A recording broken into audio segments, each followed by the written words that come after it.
Picture the scene. It's 2 a.m. I'm driving alone from Portugal to the Netherlands, and I'm just passing through Basque Country. I'm on the motorway and it's pitch black, cannot see anything around me. A car overtakes me. Suddenly, I start to feel a breeze, and I think that's odd. The window isn't open. Why am I feeling a breeze? And then I hear a little tinkling sound. And then the breeze gets more intense. And I'm looking over at the window and I'm driving on the motorway like 90 kilometers an hour. And then I realize the tingling is little bits of the window falling into the van. I have no idea how, but suddenly there's a hole in the van. And as I'm driving, it's getting bigger. Maybe the car overtaking me in a freak accident, a stone flicked up off their tire and hit the window and just so happened to hit it at the right angle that it smashed. Maybe they leaned out and they threw something and it smashed the window. No idea. I still don't know how it happened, but all I know in this moment is my window is falling into the van as I'm driving. And I just met a girl from Germany in the same area who was traveling in her van. While she was driving along the motorway, a car was flashing her from behind, kind of indicating her to pull over. She pulled over in a petrol station. The driver got out the car and tried to explain in Spanish that there's a problem at the back of her van. So she went to the back with him and she couldn't work out what he was trying to say. He kind of got a bit flustered and left because he didn't speak any English.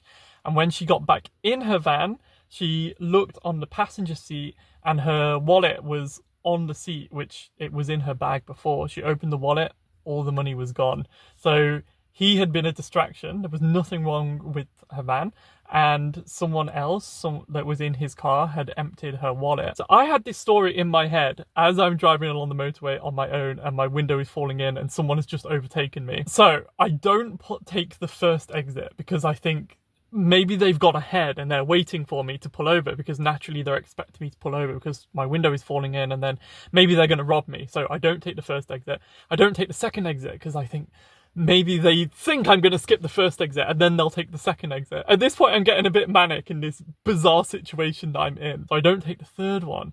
I take the fourth exit and I arrive in this tiny village and I park the van in the middle of this well-lit village square. It's got like a town hall and I don't even know if it was a parking place or if it was like a pedestrian area. It looks like the kind of place that there might be a market that, you know, a big square. This way, I can see everywhere around me. If there's someone waiting in the shadows to rob me or jump me, at least I'll see them coming. So at this point, this story has really got in my head that there could be someone out there waiting for me. They've smashed my window. They're expecting me to pull over. Maybe they've got this whole gang network in the whole area. It doesn't matter which exit I take. They've got someone waiting at every exit. This is maybe the most unhinged moment of my life. I've got a hatchet, which I use to chop wood from when we're making fires in the wild. I get my hatchet and I do a full lap of the village square. Now imagine if someone looked out their window. It's like 2:30 a.m. by now, maybe getting on for 3 a.m. and I've just parked in the middle of this town square and I'm walking around at night like, where are you? Let's have it. My idea wasn't like I'm gonna fight a Spanish gang with an axe. My idea was maybe they're planning to rob me and they're watching me. But imagine you're planning to rob someone and then they get out their car with an axe and they're just marching around the town with an axe. You think, maybe I'll leave it. Maybe I'll go for another target. This guy seems a bit unhinged. And to be honest, I was a bit unhinged. So I established that there's no one waiting for me in the shadows, of course. I clean up all the glass. I sweep it all up, put it all in the bin. The adrenaline's kind of draining and I'm thinking, okay, practical thinking now, what am I going to do? 4 a.m. I drive into the middle of the forest because I've got to sleep. But I've got a hole in my window, so I don't want to park in the middle of a town. All the campsites are closed because it's the middle of the night. So I go into the forest because I think the forest is quieter, there's going to be less people. I stick my chopping board, my wooden chopping board that I chop vegetables on, against the hole in the window, and then I pile all the pots and pans against the chopping board. So I think if anyone pushes the board At least I'll hear it. That's my defense mechanism. And then the next day I look on Google Maps for a glass repair place. I was expecting the worst, right? Because I'm a foreigner in this unknown area. I'm in a really vulnerable position. They could really screw me over. Like, they can charge me whatever they want because there's no way I can drive on the motorway with a hole in my window. So I need this fixed, and I need it fixed fast before I can leave. I go to a place which only does car windows. That's their only job. They speak absolutely zero English. We kind of get by with sign language. I mean, they work in a car glass repair place, and I just point at the hole in my window. You don't really need language to explain what is going on.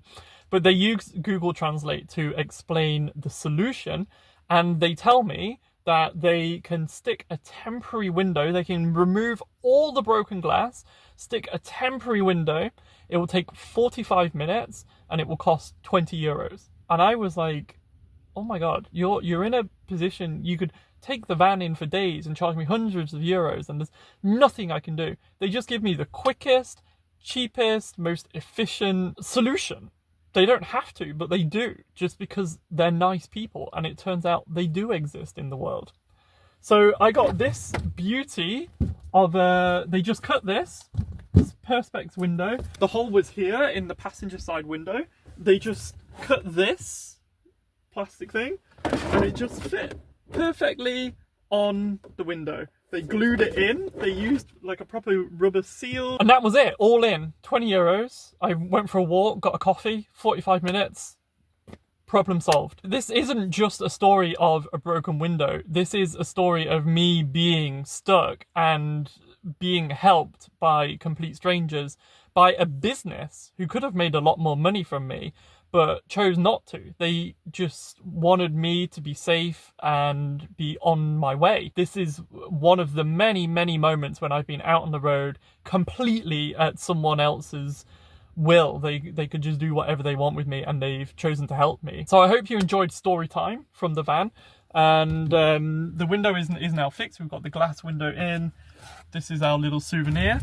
And so the van is functioning fully, and we're able to continue journeying and adventuring. And I hope you enjoyed the story, and do subscribe and come back soon for another travel video. Thanks for watching.